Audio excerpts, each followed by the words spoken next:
Olá, estudantes da Palavra de Deus. Estamos aqui para começar mais um curso. E o curso que estamos a começar hoje é a respeito do livro de Romanos. Um livro maravilhoso, um livro que realmente vai enriquecer muito as nossas vidas nesses dias de curso. O livro de Romanos, como os irmãos já devem saber, é um dos livros que teologicamente, doutrinariamente, é riquíssimo. Talvez, diríamos assim, o mais rico da Bíblia. É um livro que nós encontramos o Evangelho completo, de maneira extraordinária, de maneira linda, de maneira pura. O autor expõe o Evangelho nessa carta de Romanos como nenhum outro. E nós podemos então saber que nessa carta o autor ele coloca aqui o homem, ele não é nascido livre, ele não é nascido bom e é corrompido à medida que ele vive. Não. O autor deixa muito claro que o homem é nascido pecador, é nascido no estado de afastamento de Deus, é nascido no estado de escravidão.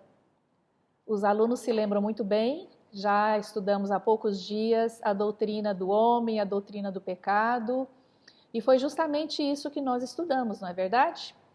Que nós herdamos a culpa, nós herdamos o pecado dos nossos primeiros pais, os nossos representantes lá no Éden. Então nós somos nascidos totalmente afastados de Deus, escravos do pecado. Mas o que essa carta traz também é a notícia maravilhosa, de uma maneira muito bem organizada, da vinda de Cristo, da obra de Cristo para nos libertar, para libertar o homem dessa escravidão. Então, ela traz essa notícia, essa verdade maravilhosa e de uma maneira muito bem explicada, muito bem fundamentada. E realmente é uma carta que tem impactado a Igreja de Cristo através da história toda. Pessoas de todas as épocas foram impactadas com a leitura dessa carta, com o estudo dessa carta. Uma delas é o grande reformador Martinho Lutero. Ele foi um dos que foi muito impactado com esta carta. Inclusive, ele chegou a dizer esta frase célebre que você há de ver agora aí na sua tela. Outras pessoas que foram muito impactadas por essa carta foi Agostinho, um teólogo muito conhecido também, que deixou uma contribuição maravilhosa para a igreja. E também você há de ver agora como ele descreve o impacto da carta de Romanos na vida dele. E agora também você vai poder ler como aconteceu a conversão do reformador Lutero através da leitura, do entendimento de que o justo vive pela fé e não pelas obras. Outra pessoa que também foi muito impactada com a carta aos Romanos foi John Wesley. Eu acredito que os irmãos já puderam conhecer um pouquinho a respeito dele. Também um teólogo que teve uma importância muito grande para a igreja.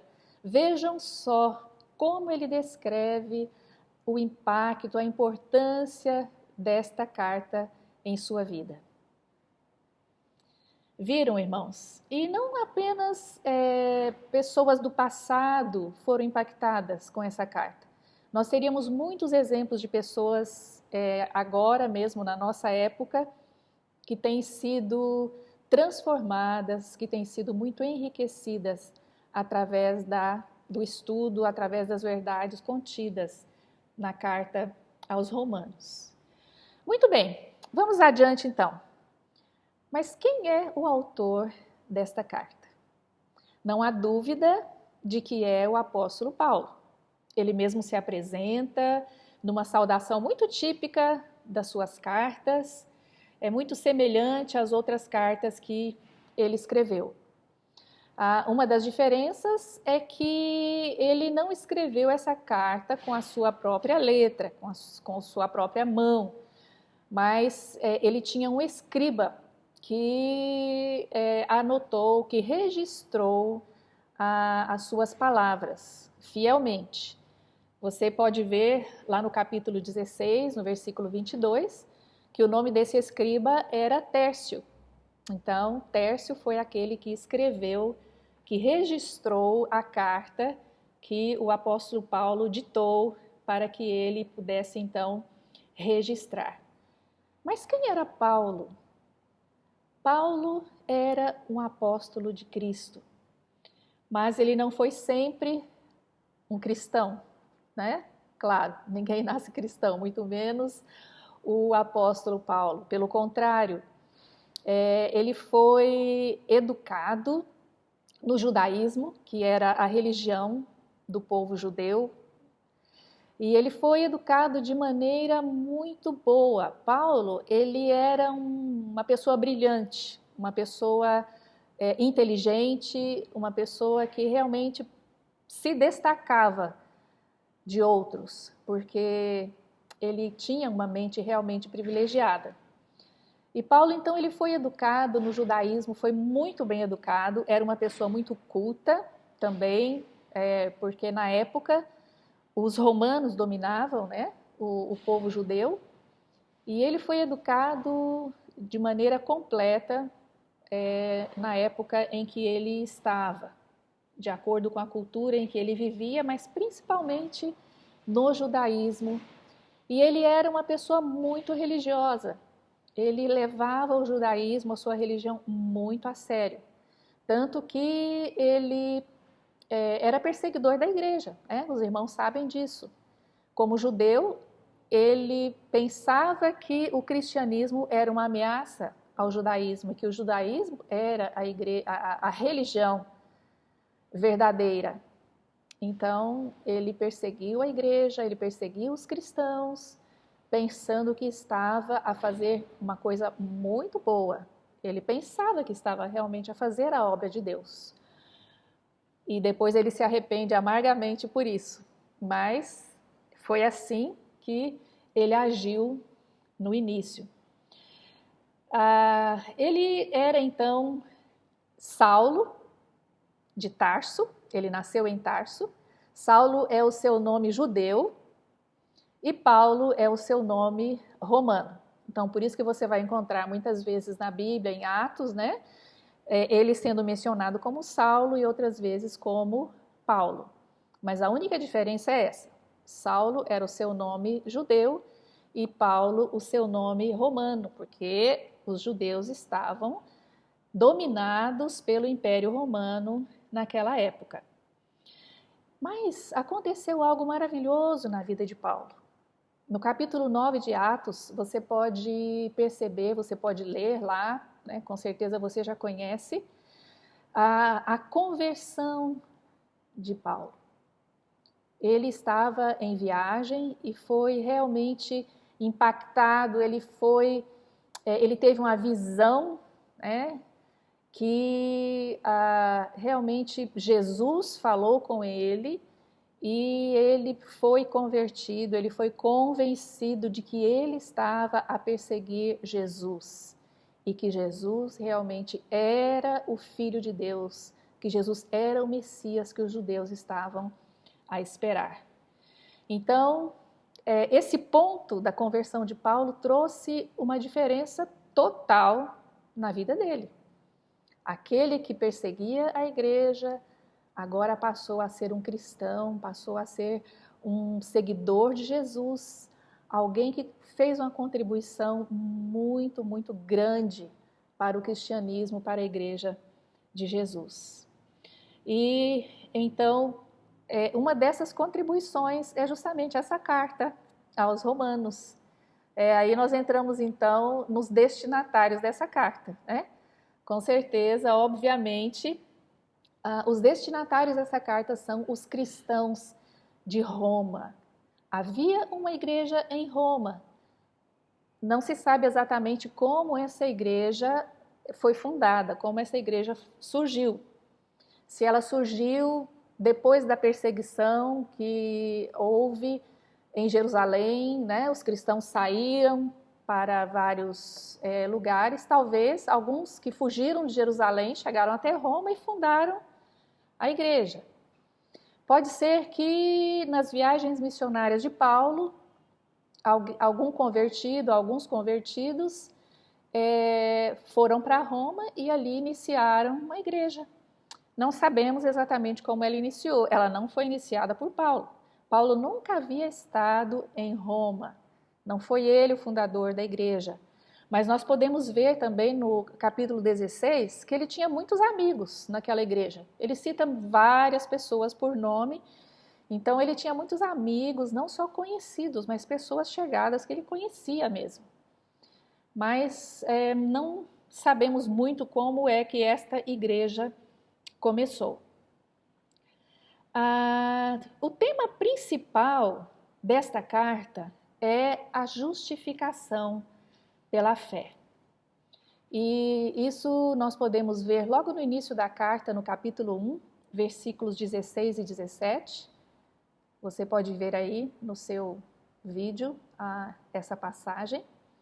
Então, logo no início, Paulo fala a respeito da justificação pela fé, de que o homem, ele não é justificado, ele não é salvo pelas suas obras, pela obediência à lei, seja lá por que tipo de obra for, mas é somente pela graça, e essa graça, então, de Jesus é o que justifica o homem, né?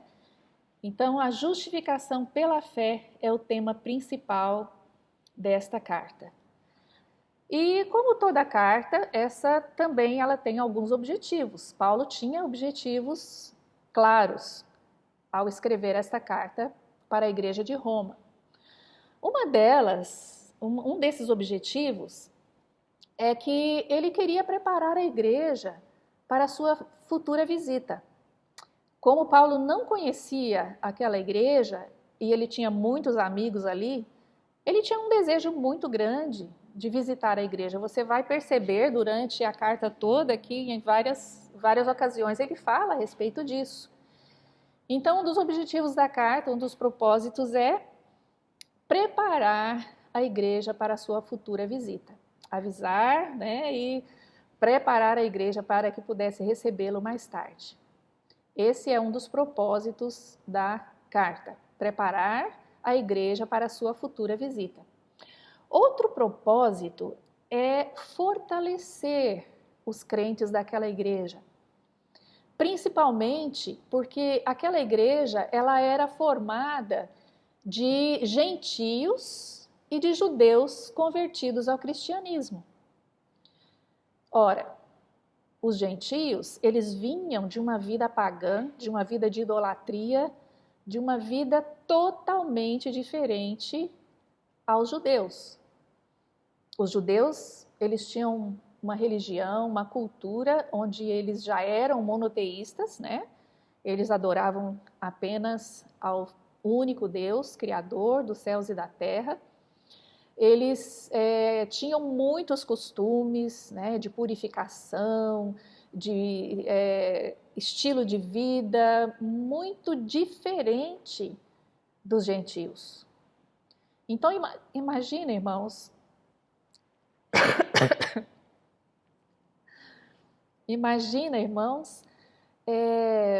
esses dois grupos de pessoas convivendo juntos. A África sabe muito bem o que é isso, não é verdade?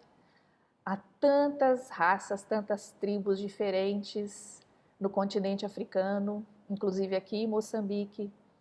Não é fácil a convivência entre culturas e costumes diferentes. Mesmo depois de convertidos, há que ter um grande esforço, há que haver a maturidade espiritual para que os crentes de várias culturas convivam harmoniosamente. E na Igreja de Roma não era nada diferente, né? Principalmente por haver esses dois grupos distintos de cristãos, que eram os gentios, que eram pagãos, idólatras anteriormente, e os judeus que se converteram a Jesus, que realmente reconheceram Jesus como Messias. E o que estava havendo? Estavam havendo conflitos entre esses dois grupos dentro da igreja. Então, Paulo, ele escreve também para tratar disso, para fortalecer aqueles grupos, para mostrar que agora eles fazem parte do mesmo povo, não há mais divisão. E eles precisam viver harmoniosamente, porque agora ambos são um. Ambos são agora a igreja de Deus. Então, esse é o segundo propósito da carta, é fortalecer os crentes e ajudar a resolver os conflitos que estavam a se iniciar naquela igreja por causa desses dois grupos distintos. E o terceiro propósito desta carta é que ele queria preparar aquela igreja para enviá-lo para a sua próxima viagem missionária. Ele desejava ir à Espanha e ele desejava ser enviado por essa igreja. Então, ele fala também nos seus textos, em alguns textos que vocês vão ver aí, a respeito disso, né, do desejo dele de ser enviado por aquela igreja para a Espanha, depois de estar um tempo com eles. Ele gostaria do apoio, do suporte da igreja para que ele fizesse a sua próxima viagem missionária. Então, irmãos, esses são os principais propósitos dessa carta aos Romanos. Esses são os principais propósitos que Paulo tinha. E agora nós vamos ver o conteúdo panorâmico dessa carta. Ela é uma carta muito bem dividida, muito bem escrita, né, literariamente bem organizada. E como vocês podem ver nesse slide, ele escreveu essa carta com duas grandes divisões. A primeira divisão é dos capítulos 1 até o capítulo 11, e essa é a parte doutrinária, a parte em que ele se dedica mais a colocar um fundamento teológico para tudo aquilo que depois ele vai falar de prático a partir do versículo 12, do capítulo 12, desculpa. Então, no capítulo... Eu precisava ter colocado água aqui. Já é uma experiência, né? Então, do capítulo 1 ao capítulo 11 é a parte doutrinária, e do capítulo 12 até o capítulo 16 é a parte prática da carta, onde ele explica como que, com fundamento, com base em toda aquela doutrina, em todo aquele ensinamento dos primeiros capítulos, como é então que o cristão deve viver em vários âmbitos, na família, na sociedade, como cidadão, como patrão, como empregado, seja lá o papel que o cristão tiver, fundamentados nessa doutrina saudável. Então, como justificado pela fé, ele tem que observar certas coisas, né, para realmente ser um cristão que mostra a justiça de Deus em todos os âmbitos da sua vida. Então, essas são as grandes divisões da carta, capítulos de 1 ao 11, depois capítulos 12 até o 16, primeira parte, a parte doutrinária, a segunda parte, a parte prática da carta. E por hoje nós vamos ficar então com essa introdução à carta. E na próxima aula nós começaremos a estudar o conteúdo da carta em si. Está bem, meus queridos? Que Deus os abençoe e os guarde. Até a próxima aula. Tchau.